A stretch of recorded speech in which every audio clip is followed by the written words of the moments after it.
నిరీక్షణ న్యూస్కు స్వాగతం. నేను మీ మ్యాజిక్ రాజా.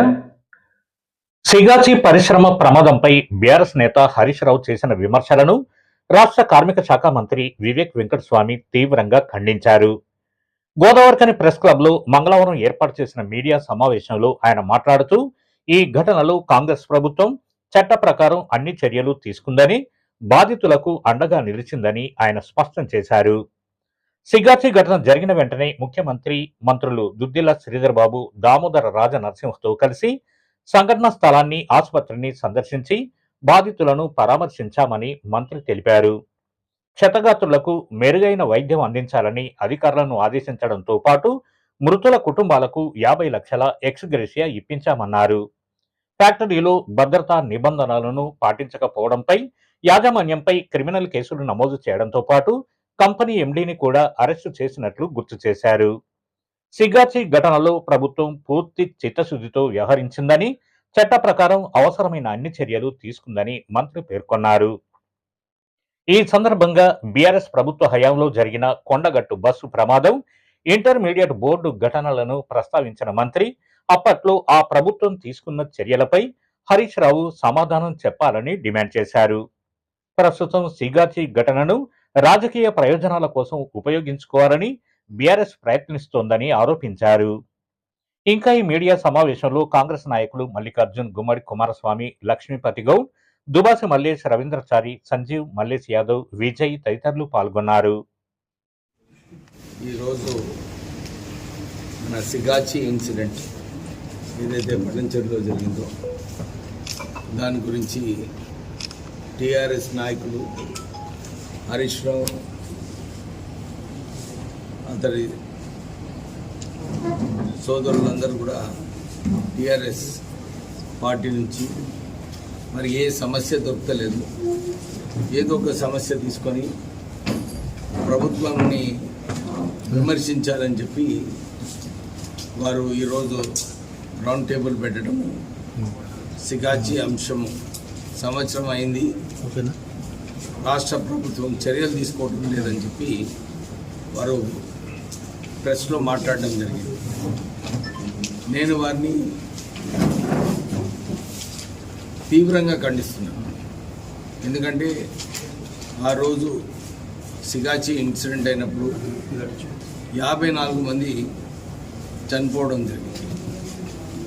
వీళ్ళు చనిపోయిన తర్వాత అప్పుడు ముఖ్యమంత్రి గారు, మన శ్రీధర్ బాబు గారు, ఇండస్ట్రీస్ మినిస్టర్ దామోదర్ రాజ్ నరసింహ గారు, నేను కార్మిక శాఖ మంత్రిగా స్పాట్ మీద వెళ్ళి ఈ దుర్ఘటన ఎట్లా జరిగింది, ఎట్లా కార్మికులకు ఆదుకోవాలి, ఎవరైతే హాస్పిటల్లో ఉన్నారో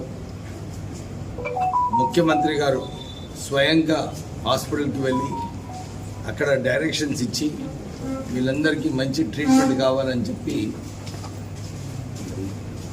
ఆ రోజులలో యాక్షన్ తీసుకోవడం జరిగింది. రాష్ట్ర ప్రభుత్వం స్పష్టంగా యాజమాన్యంని పిలిచి మీరు కార్మికులకు కంపెన్సేషన్ ఇవ్వాలి, మీరు ఇన్స్పెక్టర్ ఆఫ్ ఫ్యాక్టరీస్ ఏదైతే ఇన్స్పెక్షన్ చేసిన తర్వాత మీరు చర్యలు తీసుకోవాలో, మీ ఫ్యాక్టరీలో సరిగా చర్యలు తీసుకోలేదు, దీనిపైన క్రిమినల్ యాక్ట్స్ కూడా, క్రిమినల్ కేసెస్ కూడా పెడతామని చెప్పి ఆ రోజులలో యాజమాన్యంని పిలిచి వారికి పైన ప్రెషర్ తీసుకురావడం జరిగింది. రాష్ట్ర ప్రభుత్వము వారిపైన ఒత్తిడి తీసుకురావడంతో నేను మళ్ళీ ఒకసారి వారి ఎండీని కూడా సెక్రటేరియట్ పిలిచి మీరు త్వరగా ఈ కంపెన్సేషన్ పే చేస్తే బాగుంటుందని చెప్పి వారిని చెప్పడం జరిగింది. ఆ రోజులలో ఎండీ గారు వచ్చి, సార్ మా ఫైనాన్షియల్ పొజిషన్ బాగాలేదు, ఈ దుర్ఘటన జరిగిన తర్వాత ఈ ట్రంప్ ఏదైతే టారిఫ్స్ పెట్టినాడో మా కంపెనీ పైన, మేము సరిగా ఎక్స్పోర్ట్స్ చేయలేకపోతున్నాము, మా ఫైనాన్షియల్ పొజిషన్ చాలా వీక్ అయిపోయింది. మేము 50 లక్షల వరకు ఇవ్వడం జరిగిందని చెప్పి ఎండి గారు చెప్పడం జరిగింది. హరీష్ రావుకి నేను ఒక్కటే ప్రశ్నిస్తున్నాను. మీరు టీఆర్ఎస్ హయాంలో కొండఘాట్లో 66 మంది చనిపోయినప్పుడు అప్పుడు కేసీఆర్ ముఖ్యమంత్రి ఉండే, ఎందుకు ఆ దుర్ఘటన సైట్కి ఎందుకు పోలేదు కేసీఆర్? అసలు వారు నిర్లక్ష్యం వలన ఆ రోజులలో 66 మంది చనిపోతే అక్కడ కేవలం 5 లక్షల కంపెన్సేషన్ ఇవ్వడం జరిగింది.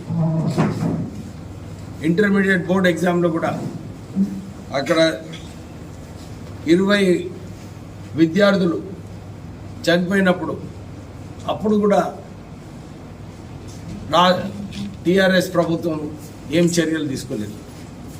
కానీ ఇక్కడ సిగాజీ ఇన్సిడెంట్లో ముఖ్యమంత్రి గారు ఇమ్మీడియట్లీ స్పాట్ పైన వచ్చారు, యాజమాన్యం పైన ఒత్తిడి తీసుకొచ్చారు, 50 లక్షల కంపెన్సేషన్ వారికి ఇప్పించడం జరిగింది. ఇవన్నీ చేసినప్పుడు కూడా కేవలం రాజకీయం చేయాలని చెప్పి కాంగ్రెస్ ప్రభుత్వం పైన బురద జల్లాలని చెప్పి హరీష్ రావు గారు ఈ ఇష్యూని తీసుకోవడం జరిగింది. మన నిరీక్షణ న్యూస్ను వాచ్ చేయండి, లైక్ చేయండి, సబ్స్క్రైబ్ చేయండి, మీ మిత్రులకు షేర్ చేయండి.